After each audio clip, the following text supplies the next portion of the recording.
जलेगा, खुद जलता है और पवित्र होता है। पर लोग इस बात को ना जानने के कारण, इसलिए हमें लगता है जब मन हमारा साथ ना दे रहा हो और वो सत कार्य हो तो जबरदस्ती करना चाहिए। चाहे वो भजन हो, दूसरे की सेवा हो या धर्म पूर्वक कार्य हो। धर्म पूर्वक सत कार्यों के लिए मन साथ ना दे तो जबरदस्ती लगाना चाहिए, और असत कार्यों में ना लगे तो धन्यवाद देना चाहिए कि धन्य है मन जो तू गंदी आचरण की तरफ मना कर रहा है। तेरे भैया हाथ जोड़ू, बहुत अच्छा साथ है, चल तू अब साथी बन के। लेकिन बहुत कम होता है, कभी कभी होता है, कभी कभी होता है कि असत्य स्फुरणा हुई और वो अनमन हो जाता है कि नहीं नहीं हमें नहीं चाहिए।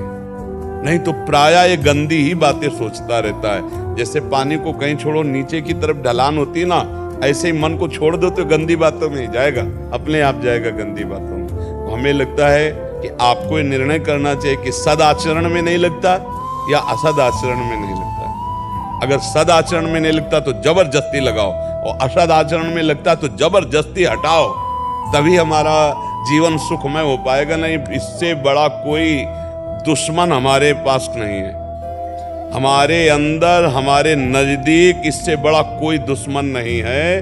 अब अपने को समझ में नहीं आता, इसलिए हम इसका साथ देते रहते हैं। हमें लगता है हमारे बंधन और मोक्ष का कारण जो मन है, अगर ये गलत मार्ग में जाता है तो हमें हठ पूर्वक इससे लड़ना चाहिए। नहीं करेंगे, नहीं करेंगे, अब इसके पास कोई उपाय नहीं। ये बार बार आपको प्रेरणा ही देगा और कुछ नहीं कर सकता आपके बिना।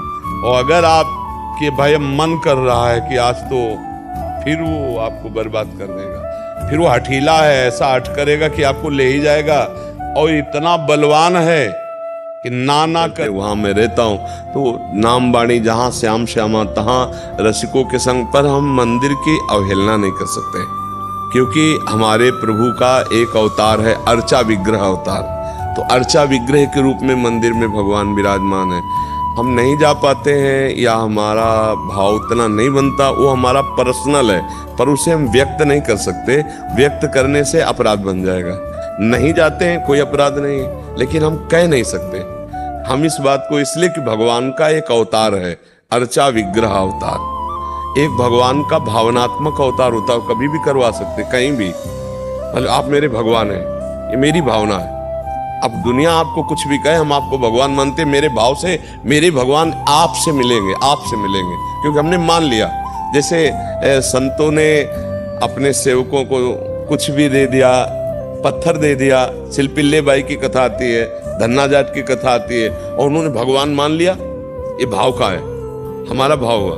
मेरे गुरुदेव ने दिया, मुझे भगवान दे, उसी से भगवान का साक्षात्कार हो गया, वही भगवान का प्रादुर्भाव हो गया।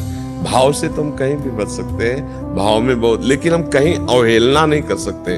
हम क्या होता है, अपने भाव को पुष्ट करने के लिए जब अन्य अवहेलना कर देते हैं तब अपराध बन जाता है। जैसे आपका भाव हमारे प्रति बन रहा है कि हमारे लिए तो परब्रह्म परमात्मा सब कुछ हमारे, पर इनके जैसे और संत नहीं है, और संतों आप गड़बड़ कर रहे हो, अब गड़बड़ कर रहे हो, अब जो है आप अपराध कर रहे हो। सब संतों का अपराध कर दोगे तो यहां से भी भाव बिगड़ जाएगा।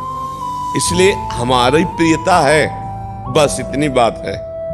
और जगह अगर आपसे कोई पूछ रहा है और जगह, तो जब हम और जगह जाते नहीं तो हम क्या बताएं आपको।